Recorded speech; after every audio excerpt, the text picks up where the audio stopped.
After a tough loss on Tuesday, we look ahead to Saturday's rematch between the Heat and Knicks. Bam Adebayo blames himself for the loss in Game 2, so we break down what he said and how he might get going in Game 3. Plus, what are some ways Miami can improve throughout the series and our MSG Celebrity Draft, all that and more as Jeremy Taché joins us on today's playoff edition of Locked On Heat. You are Locked On Heat, your daily Miami Heat podcast. Part of the Locked On Podcast Network, your team every day.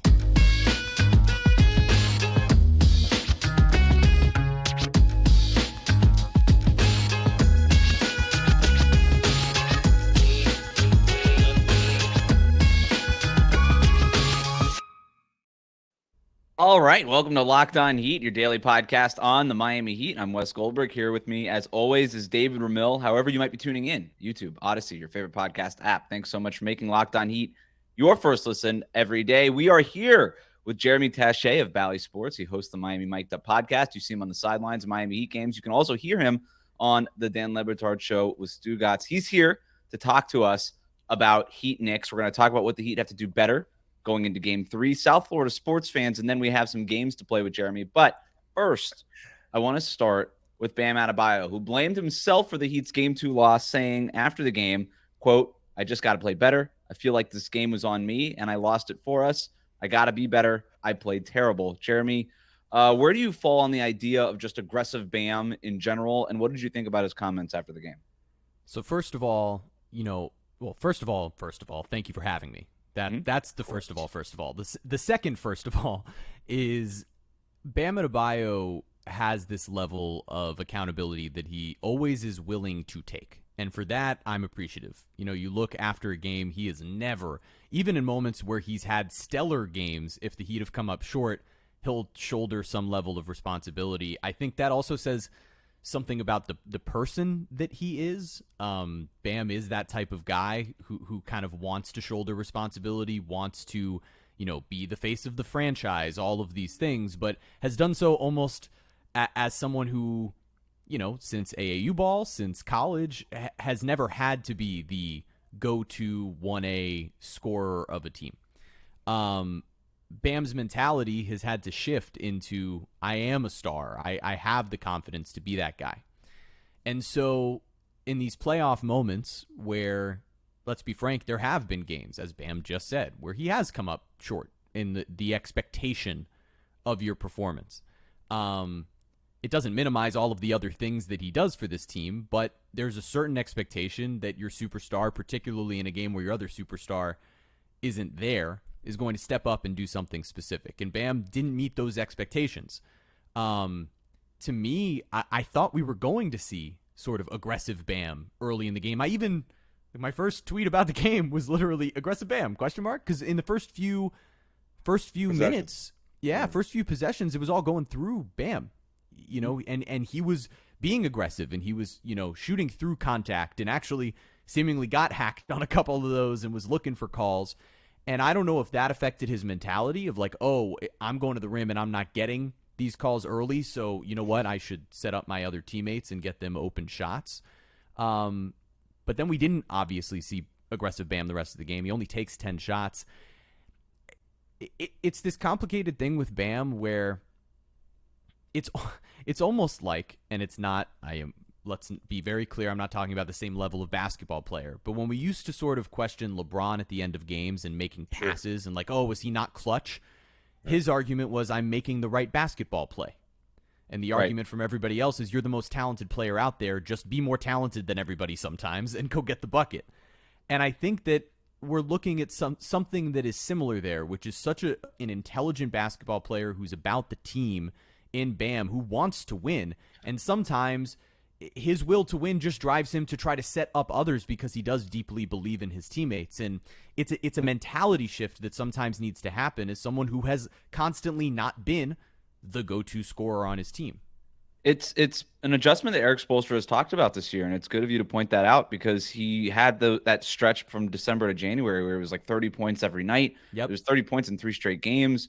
And then defenses started to adjust and they started crowding them, double teaming them, triple teaming them, sliding another player into the paint to stop those drives. And Spo would talk about, well, now comes his adjustment. What are his counters to it? How does he become more of a playmaker? How does he not force things? And how does he get other guys involved? And so I think there is something to that. But usually with guys like LeBron or even Chris Paul, and you can even go back to Isaiah Thomas, right? They would do that for 3 quarters, and in the 4th quarter, they'd say, all right, enough. I'm going to go ahead and take over now. And Bam had just 1 field goal attempt in the 4th quarter. And I think that's probably what he was talking about. And it is such a delicate balance. And I've said this for years. It's such a hard balance to know when to go get yours and when to be aggressive and when to force the issue and then when to get guys involved. And I think LeBron is the best I've ever seen at it. I would probably say Steph is probably the 2nd best in the league right now. And then Jokic are probably the guys. And we're talking about MVPs, right? And that's really, I think, the inherent problem with Bam is he's not that. I love Bam Adebayo. I think he's phenomenal. I think he could be the best defender in the NBA on any given night. And he is for most of those nights. But he's not that. And he's never going to be that. And they're asking him to be that. And I know that they say no ceiling, no ceiling, no ceiling. He does have a ceiling. It's a really high ceiling. It's not LeBron James, Steph Curry, Nikola Jokic ceiling. It's not there, and it's never going to be there. And it just feels like he's miscast. You know, this is like I'm trying to think of we're gonna do our celebrity draft later, but it's kind of like taking a B-list actor and asking him to headline, you know, Top Gun. It's just not gonna work. You know, you kind of need a Tom Cruise, and they didn't have their Tom Cruise last night because he was eating popcorn on the sideline. So. David, you accused me of maybe not accused. That seems like a strong word, but you asked me to watch the game again because I said that Bam was passive. I did. I looked at the game again this morning, and I came away with the same thing. 1 shot in the 4th quarter, way too passive. I'm wondering if you changed your mind at all. I know. I rewatched it, and maybe it was just a matter of confirmation bias of whatever preconceived notion we had going into it. Because all I saw every possession, I only watched Bam Adebayo, and just seeing everything he was doing in the defensive end. And there were multiple possessions where he had to, you know, double down on Julius Randle after kind of just sagging off of Mitchell Robinson and then having to close out on Jalen Brunson. It's like, who the hell else in the NBA even does that? I mean, much less Marcus Smart, Jaren Jackson Jr., whoever you have in Defensive Player of the Year. Bam is the only player who can really do that with any kind of level of efficiency and effectiveness. And then that's on the defensive end. Offensively, he was making plays for others. His 6 assists kind of highlight that, setting multiple screens, doing everything he can to get those shooters going. And then whenever you drop the ball into him in the restricted area or in the paint, he was getting double, tripled on some occasions. You know, Brunson would sag off of whatever it was, Gabe Vincent or whoever was making that entry pass into Bam. Then you had Hartenstein coming over and being physical with him. You had Julius Randle leaving Haywood Highsmith or whoever else was in the game. And that's part of with Isaiah Hartenstein and Julius Randle's defense stopping Bam. Like that's not a compelling argument to me. To have 3 players 6'9" or above, 2 players 6'9" and above, try to limit your I understand. At the rim. I mean, I guess I'm more interested in the bigger conversation in that, like, when I say that he's never going to be that, when they say no ceiling guy, and I think that we know what Bam's ceiling is. Like, Jeremy, what do you think of that? I think it's hard, right? Because I don't believe that Bam is a totally finished product at this moment in his career. You know, a perfect example of a player who's only continued to improve is on his very team. Right. I'm glad you mentioned that. I looked at those numbers today, and like we're looking at like Jimmy Butler at around the same point in his career was, you know, an all-star and starting to come into his own. But it wasn't like he was dominating games, nor was he going off for 50-something points the way he has in Miami. So I think you can be a really good and effective player who just does all the little things like Jimmy, like Bam, and not necessarily have to be a dominant offensive force. And maybe at some point Bam will evolve into that. But I think these expectations that the fan base, media members, et cetera, have about Bam, because we've seen those flashes, it's misplaced. Like, he does so much else to help Miami win. Why can't we focus on that rather than just saying, oh, he has to be more aggressive and take 5 shots, 6 shots? I think we're all saying the same thing, right? I don't think we should have those expectations. And it's cool that Bam says it's on him and all that stuff, but like I think he's a top 20 player in the NBA. I don't think it's even close. I love his game. I just think that you need, David, to your point, you need kind of that. And they didn't have him. They have him in Jimmy Butler. They didn't have him last night. Jeremy, what were you going to say? Well, the question or the sort of elephant in the room is no Tyler Herro. Right. So it's like those guys were locked up long term together because they complement one another. Tyler is the almost overconfident, over brash, I'll shoot anything from anywhere at any time in any building guy. And Bam is making the intelligent basketball play constantly, regardless of the fact that he might actually, and probably is, the more talented guy of the two. But Tyler has those skills. And really, like, what I saw in that game was like, all right, this is the first time where they really, really missed Tyler, right? Agreed. The guy who was going to go get his own, take 20, 25 shots. And, like, Gabe Vincent is doing his very best impression of Tyler Herro, and he's nailing it, man. He's been unbelievable. But they missed having another guy who could do that. And Bam doesn't want to function as that guy. And a lot of the time, like, the very best games that we saw from, like, you know, that you see from superstars when they're missing their other pieces, whether that's LeBron James, whether that's somebody else, it often ends up being the games that look like triple doubles where they're, like, setting everybody else up and making their impact late, just like you mentioned, where it is. But at the end, in those final 6 minutes, and where the Heat did need it, right? In the final 7 minutes of that game, that was kind of when you knew, all right, this is go time. And it was a 6-point game, and we all saw how it went from there.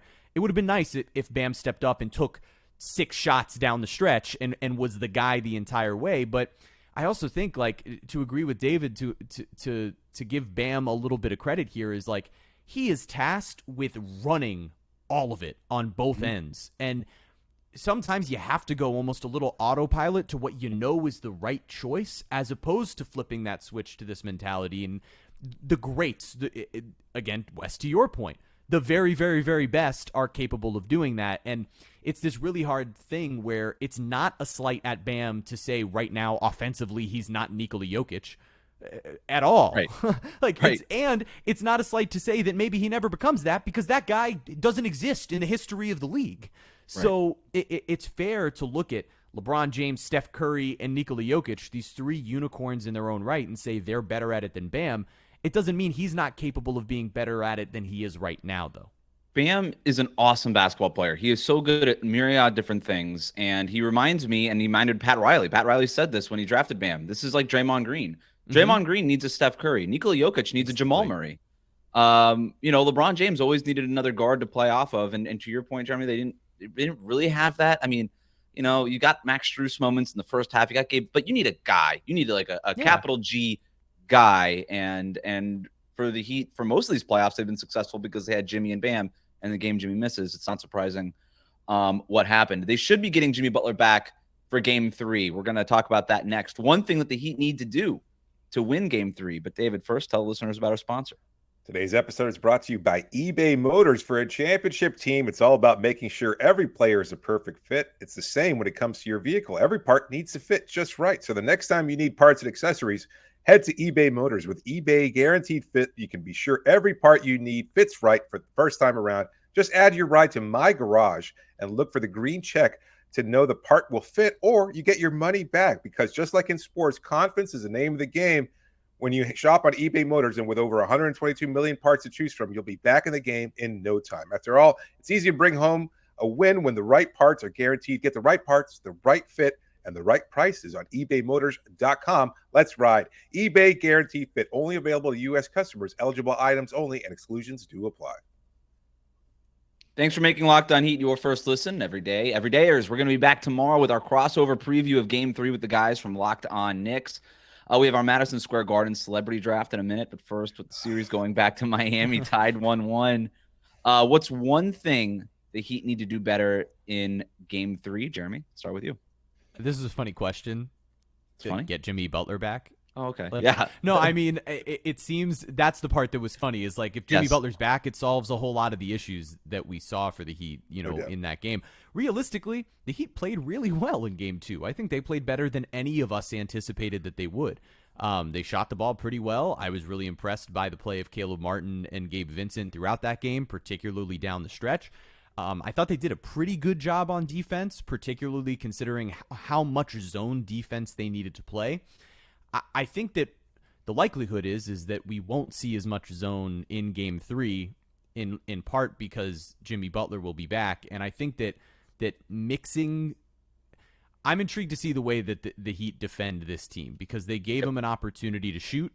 And realistically, I think the Knicks are far closer to what we saw in Game 1 shooting the basketball than they were in Game 2, especially because we would have been having that same conversation had they not hit just a few huge ones down the stretch, right? Josh Hart hit threes after like airballing threes in Game 1. They don't exactly have a ton of consistency from deep. And, it was funny.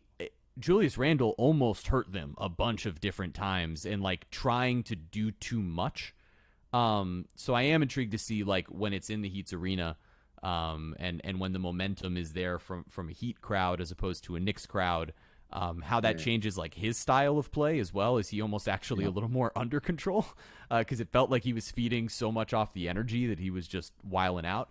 But realistically, like it's hard to think of much that the Heat can do better outside of just really rebounding the basketball and getting Jimmy back. Yeah, and getting Jimmy back. And the rebounding the ball thing is also a point to the zone. And I have a couple things on the zone, but just a quick note on Jimmy Butler. Expectations are that he will be back for Game 3. Right. And actually the swelling and the sprain in that right ankle is not as bad as initially the team feared. So all good news, expectations, everything trending towards Jimmy Butler playing in Game 3. In terms of that zone, the Heat gave up 31 points to the Knicks on like 23 or 24 possessions in that first quarter. That was bad defense by the Heat in the first quarter. And they were mostly playing man-to-man. So then they switched to zone for the rest of the game. And it worked. It worked for 2 quarters. It worked in the second quarter when they limited the Knicks to 20 points, 25 points for the Knicks in the third quarter. And then Jalen Brunson basically just figured it out. He cracked the code, and he scored 10 points in the fourth quarter. The Knicks had 35 points in the fourth quarter. And obviously that game went from an 8-point lead for the Heat into a loss. And so you don't want to make too much of it, but you also want to kind of respect the fact that Jalen Brunson cracked your code to your 1-1-3 zone and your 2-3 zone. They had a couple different looks at it. And so you can't really go back to that well. But to your point, Jeremy, like the Heat aren't going to do that if Jimmy Butler is available. They played more zone this year, not because they're like super in love with the zone, but because they had more games missed due to injury than any other team in the NBA. Correct. And when they're backed into a corner, they go to the zone because they had to, not because once they were healthy, they stopped playing zone, right? Mm-hmm. They don't want to play zone. And then when you're in zone, also, you're not really defending a body, you're defending space. So when the ball goes up, you're not always near a body to box out. And then that's why the rebounding advantage is the way it is. But also a tip to the cap to the Knicks. They're an awesome rebounding team. The Heat are an okay rebounding team. Right. They're probably going to have the advantage going forward. You just don't want it to be as big of a gap as it was. And if you're playing less zone, chances are that that's going to be the case. So getting Jimmy back, playing less zone. David, what's one thing that the Heat have to do to win Game 3? Well, kind of Jeremy's point, it's basically a cascade effect. Jimmy's return makes all the difference. But for me, one thing that really stood out was the lack of three-point shooting from Miami's bench. They really just didn't get a lot of support from beyond the perimeter. A lot of that's also solved by moving Caleb Martin back into the backup rotation. He was 4 of 8 from 3. With Jimmy's starting and he's coming off the bench, that solves a lot of it. But without Caleb and back, he was in the starting lineup obviously because of Jimmy's loss there. Then you're going 4 of 14 from 3-point range. That's not good enough. You've got to be able to come in there, provide a little bit of support. Duncan Robinson struggled. Kyle Lowry struggled. I think Lowry in particular was a little bit more egregious of the two. 4 from 3-point range, right? Yeah. He was such a boost in Game 1, and you were hoping that at least his experience and leadership, we've talked about Bam, and certainly he deserves some criticism, although maybe not as pointed as it's been. But I think Kyle Lowry didn't do quite enough either. So he had a couple moments there where he could have really swung the game in Miami's favor. And unfortunately, he did not come up big in those opportunities. So that's it, basically. Just getting a little bit more support from your bench. But of course, none of that really matters if Jimmy's out there and playing the kind of game that we've seen from him throughout the postseason.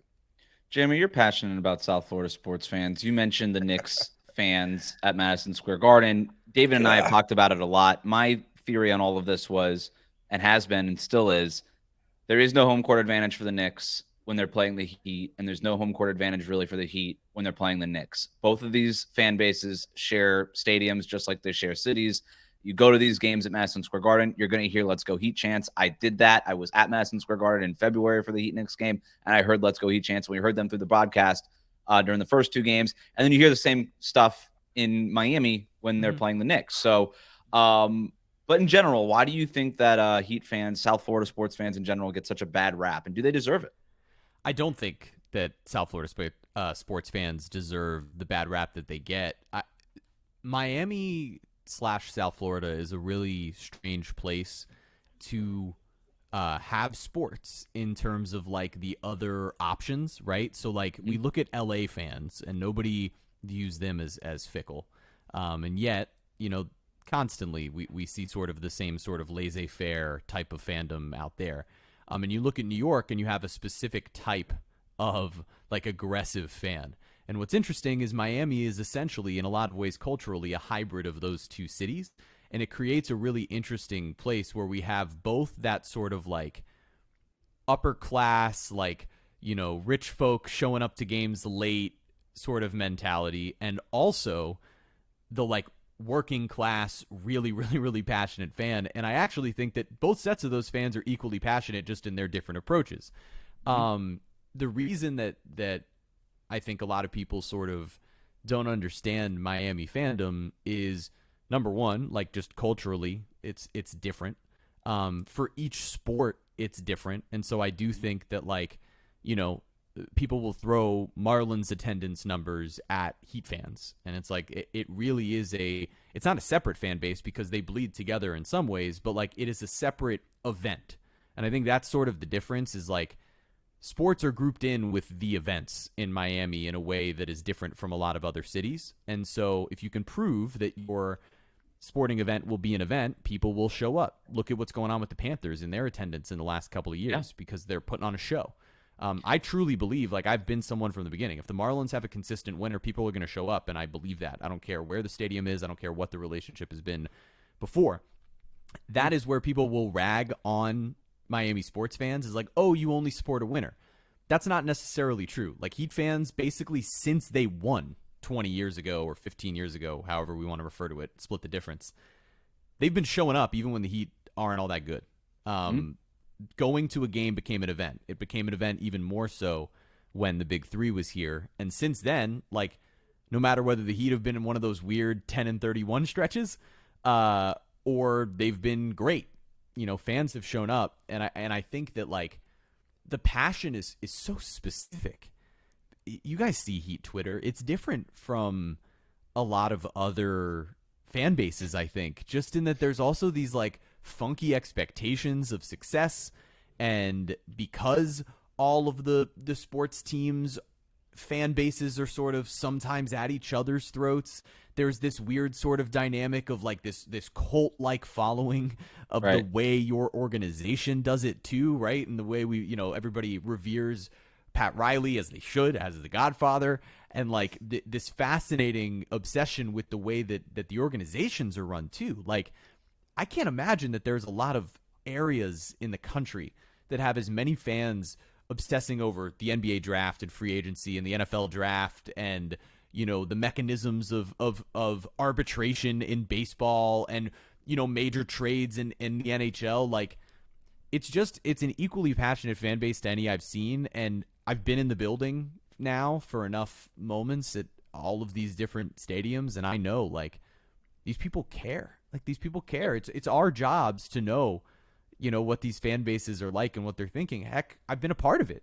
Like, I grew up rooting for all of these teams. I know. Like, I can see it. I know the way that these teams have made me feel and what the relationships are like and what it's like in middle school or high school when the Heat come home with a championship, like, yeah. And when these teams are all relatively young compared to the other teams in their leagues, and exactly, and to the point of South Florida sports fans only follow winners. Well, that's sort of sports. Like, you're gonna have ride or die guys, but like the reason sports teams try to win, because they get revenue share in the NBA, for instance. The only reason owners want to put on a winning product is A, just pure ego, and then B, which would be kind of the Mark Cuban and Joe Lacob thing.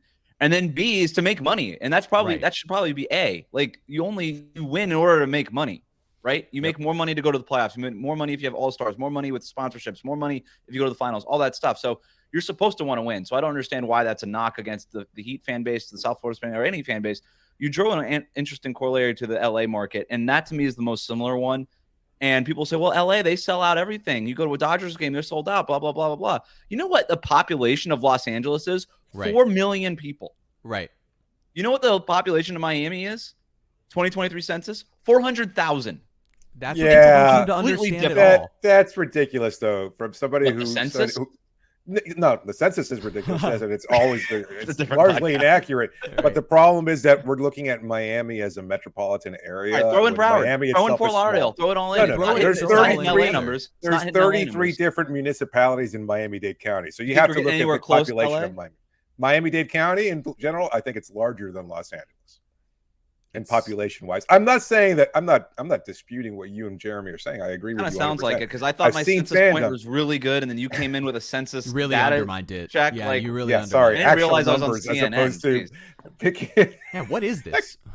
Whatever. I had a So real pick and basketball choose your own podcast. stats. Yeah. I looked up census data Hey, while Jeremy thanks, was talking. analytics. I was Yeah, like, boom, thanks. here we go. We're off to the Go races. back to your Great mom's point, basement, Wes. you geek. You're ruining the game. You know, go use your eye test numbers elsewhere. I guess. No, I but don't know. I'm all over I it. will say okay. it Last is point on just to wrap it together because I do think just to try to help you on your census point is getting to these stadiums and arenas are different, right? It's not there are certain cities where it's like No, Miami-Dade County infrastructure sucks. That's a second part of it, right? Is that the infrastructure is not. I have exactly parking the data easiest. from the census too that I saw this morning, but I'm not even going to bother bringing that up. So. No, you don't. You do. I do. Not. Yeah. What? Oh, really? 2% fewer parking spots more than any other on average versus other major cities. We have 2% fewer 2%? parking spots. It Wow. sounds a lot like a lot, that's but a when you're lot. talking But it about a adds major up. city, that's It a a lot. It does add up. So Good for you. got no guys. Wes. pushback on that. Oh, good point, Wes. Very Point good. Wes. We'll end on that. Good point. Our Wes. MSG Celebrity Draft is next. David, tell listeners about our sponsor. Today's episode is brought to you by BetterHelp. Listen, everybody needs somebody to talk to at some point, and if you're at a point in time where you want to go over anything that's going on in your life, whether it's the good, the bad, or everything in between, then BetterHelp is the opportunity for you to do so. A friend of mine was at a point where he wanted to speak to a therapist, had never explored that opportunity before. BetterHelp was the right way for him to connect with a therapist. He found somebody, connected with him, enjoyed his sessions, found somebody else when he had to find somebody else because of scheduling issues or something like that. And next thing you know, he's found somebody really quick and easy. And that's the thing about BetterHelp that makes it so great for everybody to use, because it has a network of therapists that fit whatever your need or time or schedule, whatever you're looking to do, whatever you're looking to accomplish through therapy. BetterHelp can get you there. If you benefit from therapy, that's basically, if you know about this, you can use BetterHelp. It's a great opportunity for you to find somebody to talk to. It's entirely online. It's convenient, flexible, suited to your schedule. And so go visit betterhelp.com/LockedOnNBA today. At 10% off your first month. That's BetterHelp, HELP.com/LockedOnNBA. Thanks for making Locked On Heat your first listen every day. Every dayers, we're going to be back tomorrow with our crossover preview of Game 3 with the guys from over at Locked On Knicks. You can reach Locked On Heat on Twitter, Instagram, email us, lockedonheat@gmail.com. All right, so here's the idea. This could totally suck as a concept for a segment. We're going to see. David didn't even want to do it. He could end up being right on this, but I gave all of you a list of celebrities who were at Madison Square Garden for the first two games, and we know this because the broadcast showed them more than the actual basketball game. So Yep. We're going to be doing a draft of those celebrities. We all have podcasts here. Which one of these celebrities we would want to do a podcast with the most? Okay, so that's how we're going to be drafting these celebrities. Jeremy's going to go first, then David, then me. There was a little bit of debate before we started recording on whether or not we should snake draft after this. I think 3 people is too few, so it's be Jeremy, David, Wes, and then Jeremy, David, Wes. We're not going to snake draft it. Everybody's got their celeb boards. Jeremy, number 1 pick. You have the floor. Well, before I take my pick, I do want to ask if I can bring up what we were talking about before, which is that in some ways it was almost embarrassing to see the celebrities that were at Madison Square Garden. You've hand-selected a bunch of relevant to semi-relevant celebrities, but I was blown away by the level of irrelevant celebrity that ESPN or NTNT were trying to convince us mattered because it was the Garden. Like, look, the Kaseya Center gets hotter celebrities right now, man. Bad Bunny's showing up at Heat games, all right? That's the biggest celebrity in the world right now, and I know that because Tony on the Le Batard Show won't stop talking about it. He just won't stop telling me how important Bad Bunny is. Bad Bunny got it. Wasn't it Bad Bunny? David, you and I were sitting on Media Row during a game that Dwayne Wade was attending, and Bad Bunny was also there. And they announced Dwayne Wade, and everybody went crazy for Dwayne Wade, Wade County, of course.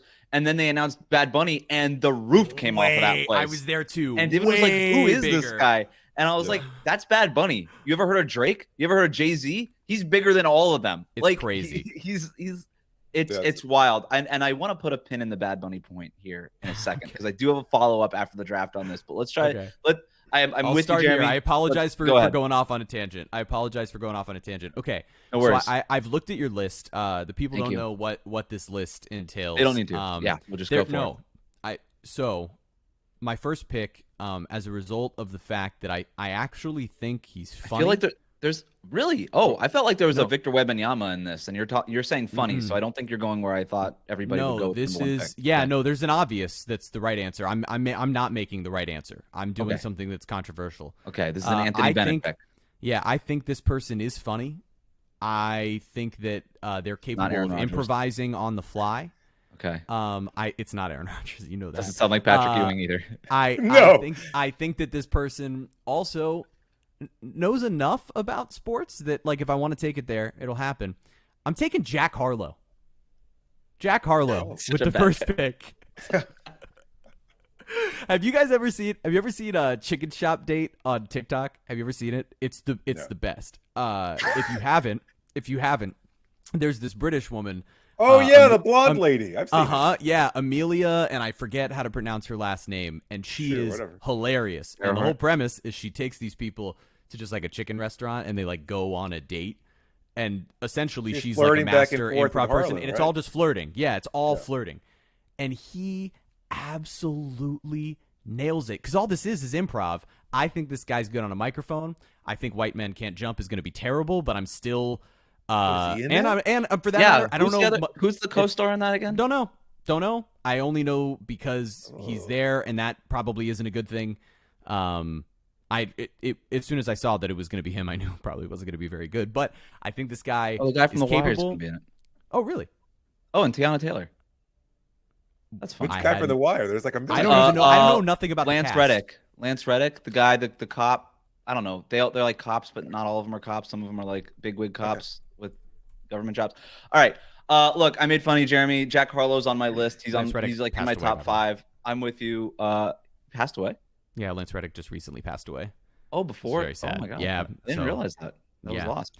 Well, this really has been a home run of a segment here, which I think it's great. I think this is great. Just go. I don't mind the Jack. I don't I'm mind the Jack Harlow. I know it's bad. I couldn't care less. Like, this is all such a stupid conversation. Those celebrities are all so stupid. Why do we care about who sits courtside at goddamn Madison Square Garden? This is ridiculous. Like, am I just old and curmudgeonly? I don't care that Ben Stiller's there. David, who's the number 2? Dave Chappelle makes me laugh. He's problematic as hell. Whatever. He's funny. That's what I thought you were talking about. He's like, he's funny. That's why sports. I was like, okay, yeah. Jack Harlow. I didn't see that one coming. Yeah, I'll go Chappelle there. I don't know. Is that the obvious first pick? I don't know if there was somebody else. No, who's the obvious first pick? So both of you guys pick guys off the top 5 of my big board. So I agree with you on Jack Harlow, Jeremy. I've seen him in interviews not involving chicken necessarily. Or British women, especially not British women. But I don't know. Dave Chappelle, I think he's mostly funny. My biggest problem with his last special was I just didn't think it was funny. It wasn't like the problematic. Exactly. There's lots of problems with the last few. He's also just not funny. Yeah, last couple. I guess it was like the last 2 specials. They just weren't funny. It's not good. You watch his old stuff, man. Like I would love to sit down and just have a podcast with Dave Chappelle. I think he's a comedic genius. So it's a good pick. All right. I'm gonna take the low hanging fruit here. I'm gonna go Dwayne Wade. And you know what? I said it wasn't gonna be a snake draft, but I don't want to. I'm changing the rules. It's a snake draft now. Great. I'm going Chris Rock. Jeremy, you don't know, but this is a Wes special. Right. When we get Rowan Nadkarni on the show, he's always like, "Oh, there goes Wes again, changing the rules mid-game." So this is perfect. So I got D Wade because we're locked on Heat, and we should probably have D Wade on. So I'm actually get Amara Stoudemire on taking care of the. I would love to talk about Amara Stoudemire. There's a lot to talk about there. Wine baths? Sure. I'm going Chris Rock with my first pick of the second round that I stole from Jeremy, I'm going Chris Rock because he's hilarious. I think he might be the funniest stand-up right now. Instead of a podcast, can we do this like talk show style where we have like a sofa of guests next to us? Yeah. Okay. Oh, you get like two of them at the same time, like the way that at the same time. Who's the British guy that does that? He does the James. That's over now. Everybody does that. That also just ended. Corden. Right, because of the Hollywood strike, or because he's got. He got lucky. What are you gonna say now? He got lucky. He literally like his show just came to an end. He decided to stop doing it, and they wrapped like right before the writer's strike. That was the timing. They got very lucky. But yeah, nonetheless. David's pick next. I don't. This is so ridiculous. Trevor Noah, because Jimmy Butler seems to know him, so maybe you could get Trevor Noah and Jimmy will be in the back. And I guess Noah is interesting enough. I mean, between him and Chappelle, I feel like this is going to be elevating conversation to a whole other level. So I really appreciate that. And you did something great, which is you took all of the work off of your plate because the two of them will just talk, and now you're good. Yeah, you just ask one question. Be ask one thanks question. For joining. You don't even have to ask. You just say, thanks for joining me. And they're just going to go off. Off we go. Oh, man. Okay, right, so now looking at this, I want to do now I think I just need to do what would make all of this extremely on brand, so I'm going to do it. Jeremy's got back-to-back picks now, I'm going to go ahead and take a staple of Miami, someone who is here constantly, a huge part of what we do culturally, Joe Jonas. I know it. Joe Jonas is my second pick. Joe Jonas? He's married to Sophie Turner from Game of Thrones. Sophie Turner. So maybe you get a twofer there. Yeah, that maybe I will. And I just think full of really truly high level artistic music between Jack Harlow and the Jonas Brothers. High level. Really important. The new Jonas elevating the conversation. There's a new Jonas Brothers song? They just got together. They were releasing a new album. They were on SNL a couple of weekends ago, and they're playing it. And I can't help but think it's like the Waffle House one is okay, but to me they saw what Harry Styles is doing, and they're like, let's just do that. Can we just do what the Harry Styles thing is? Can we just do that? And it's just not as good. And they're having John Bellion produce it for them and basically just make it for them. But hey man, if you've got me in middle school turning on the Disney Channel, seeing a Jonas Brothers music video as a commercial break, man, it's a different time. I want to talk about that. The generational divide on this show has been cleared. You have the next pick because it's. Is there more? Like how many picks should we all get? We're going to third round. We're gonna go one more round. Okay. My third pick. This is where it gets good. Actually, you know what? I'm bringing in Sue Bird because I know Sue Bird is incredible on podcasts. Like she's incredible on podcasts, and I think can help me when we talk about taking the lift of the workload away from myself. I think she could essentially host this for me, and then I could just kind of be a fun observer of this whole thing. Which is this the best team to put together of people to speak with each other if we're doing it late night style? Maybe not. But I like all of these as individual conversations. David, you got the next pick? God, I don't even know where to go with this, to be honest. You ended up with only 3 people, and wait. Yeah, that was my third pick. Yeah, okay. Yeah, everybody's right. That makes sense. Yep. Okay. I thought about going old school, getting Woody Allen on there. If you're gonna have Chappelle, you might as well. Woody Allen's not on my list. You're just going off list even there. Yeah, he's a celebrity. He's not on the list. He wasn't. You know what? I'll go Spike Lee. I was gonna go Ben Stiller, but I'll go Spike Lee. Good gracious. I mean, Woody Allen would have completed the canceled trifecta for you. Yeah, my God. What's wrong with Trevor Noah? Has he been canceled too? No, not I feel Trevor like he Noah. has been. No. If anything, he almost I think evens it out. There's no evening this out. Not. The lack of cancellation. Okay. Yeah, I also we're not canceled. I want to make it abundantly clear that I also know my list is wrong. I'm just doing it because. This is let's make it clear. Yeah, you could have like the most boring one. Go to. You're going Spike Lee to ask him about what film? Well, or the Knicks. Isn't he going to be talking about the game? Like I thought that's whatever. the whole point. Your podcast, you talk to him about whatever you want. No, my talk show, Wes. You see, you've forgotten the old rules. Yeah, you've forgotten the whole thing. Yeah, it's a talk show. You're there. He's going to talk about old school rivalries. He's going to talk about this current incarnation of the Knicks, etc. Sounds like it's going to be a fun. Sounds like a fun conversation. Yeah. Before podcasts, there were these things called talk shows. And on talk shows, celebrities would go and talk. I'm going Action Bronson. Great hilarious. Great F pick. That's Delicious is a great show.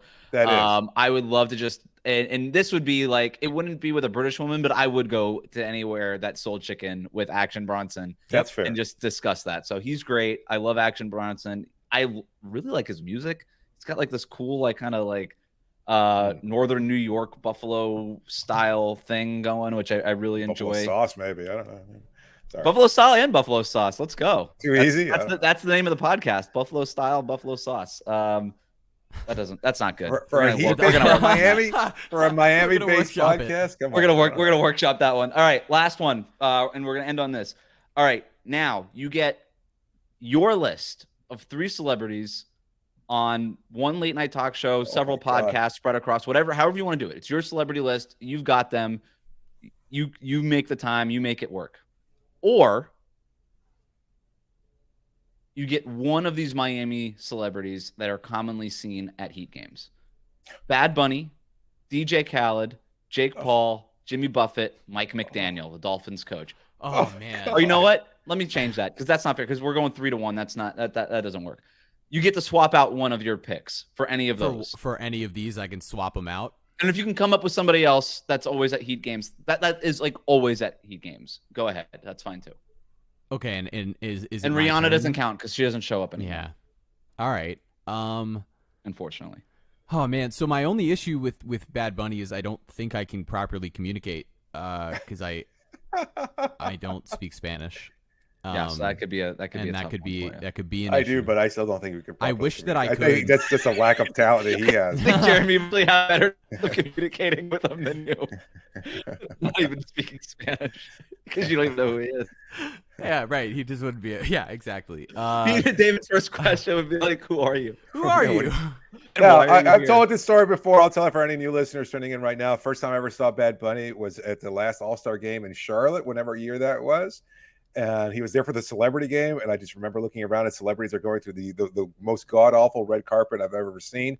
And he's like this real little feller with these sunglasses indoors. And it's just like, I'm like, oh, I think that's the Bad Bunny guy. And I'm like looking at him and he's like, looking around, making sure nobody sees him. And I was like, dude, nobody knows who the hell you are. Don't worry about it. You're at the celebrity All-Star game. It's cool. Nope. You were the guy from No, Yep. Nobody else knew who he was. Believe me. Like he was walking in. What year was this? It was 2019 because my son had just. It's right. It's kind of like right before the blow up. If you're telling me that nobody there knew who he was, I'm a little bit. But he was there for the All-Star game, Wes. It says more about Charlotte than does Bad Bunny. Like Mike Coulter, who played Luke Cage on that Netflix TV series, was in that. I don't know who Mike Coulter is. Well, he was a bigger celebrity at the time than Bad Bunny. I'll tell you that much. So, I think that might say something more about the people who were there. Yes. Just a whole bunch of Davids walking around not knowing who Bad Bunny is. Correct. I think that's exactly what this says. If you're asking me to replace one of my picks, I'll go with my last pick was Sue Bird, so I'll just go ahead and replace her, although I don't want to. Sue Bird was fantastic. I talked to her at the All-Star game. I'd like to. I know who she was, that Bad Bunny, but anyway. Well, I know. I mean, that again, this all is adding up and makes a lot of sense to me, actually. I will say I love Mike McDaniel and everything about him. So I'm just going to go ahead and add Mike McDaniel to my list. I just want to hang out with him. I just think he's the coolest. Yep. That was going to be my pick, but now he's off the board. David, go ahead. Yep. Oh, so I don't have to replace somebody, or I do have to replace you could pass. No, you could pass if you're good with your list. Yeah, I mean. Why is this taking? This is like the longest segment ever. Yeah, no doubt. I don't even know who any of these Miami quote unquote celebrities. So just pass. Then just pass. I'll pass. All right, man. I'm taking Bad Bunny. I'm gonna figure it out. Give me Bad Bunny. Like see it action. Take Bad Bunny. Get the clicks. Figure it out. Get the clicks. Figure it out later. Can't and then he goes off. It's just like I like that. I like that. Yeah, just let him roll. All right. That'll do it for us today. Jeremy, thanks so much for joining us. We kept you way too long. We know that you have another Miami Mic'd Up coming out soon regarding another South Florida playoff run. Can you tell us more about what you got going on? Yes. So Miami Mic'd Up will come out on Thursday, May 4th with an interview with Katie Engelson talking about the Florida Panthers. We'll be speaking, just after we finish this recording. Also on Friday, there will be another new episode of Miami Mic'd Up with John Crotty breaking down this series and the first couple of games of Heat and Knicks. Playoff situation? Yeah, a playoff situation. No, you're good. He embraces it himself. I think I also want to go ahead and just promote the Heat Live postgame show on Bally Sports. We are the whole cast and crew doing postgame shows still after these games, breaking everything down from the Heat perspective. We have all of the postgame sound. You will hear all of those postgame interviews and get analysis. Eric Reed, John Crotty, Amy Audibert, Jason Jackson, Will Manso, Ron Rothstein, and myself. I will be on those broadcasts after games 3 and 4, so really looking forward to that. And thank you guys so much for having me. This was a blast. Of course, it's been too long. Thanks again for making Locked On Heat your first listen every day. Remember to subscribe to new episodes of Locked On Heat on your favorite podcast app and on YouTube. Every dayers, we're going to be back tomorrow with our crossover preview of Game 3 with the guys from over at Locked On Knicks. For now, thanks for joining us.